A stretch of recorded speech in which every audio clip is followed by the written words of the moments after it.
আসসালামু আলাইকুম। বিষয়টা দেখেন, ওই সাদা পাঞ্জাবি লাগছে বাড়িওয়ালা, সামনে 4-5 তলা বিল্ডিং, আর রিক্সাওয়ালা তার বাসার সামনে দিয়ে যাচ্ছিল, মানে রাস্তা দিয়ে যাচ্ছিল, মানে পাঞ্জাবি তলায় যা একটু ছিঁড়া গেছে। পাঞ্জাবি নাকি 1500 টাকা দাম, ঈদের মধ্যে কিনছে। হয় পাঞ্জাবি দিতে হইব, আর নাহলে গাড়ি ঢোকায় দিতে হইব তার গ্যারেজে।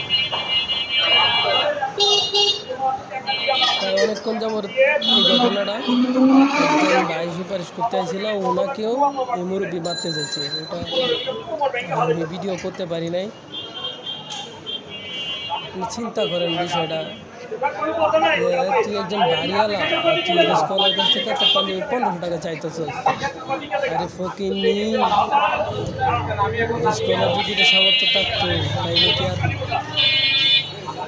এরকম হইতো? হ্যাঁ, ঠিক আছে। কই যে এটা কি হইল? 1500 টাকা দিয়া তারপরে যাইতে এটা কি হইল? আর সে 5 তলা বিল্ডিংয়ের বাড়ি, 5 তলা বিল্ডিংয়ের বাড়িওয়ালা রিক্সাওয়ালা রাখতেছে 1500 টাকা জরিমানা দিয়া তারপরে যাওয়া যাবে। কি হইল আপনারাই কই?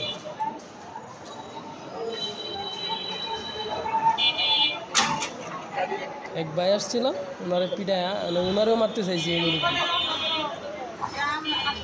ভাই এমনটা কইরেন না, এমনটা কইরেন না রিক্সাওয়ালাদের সাথে।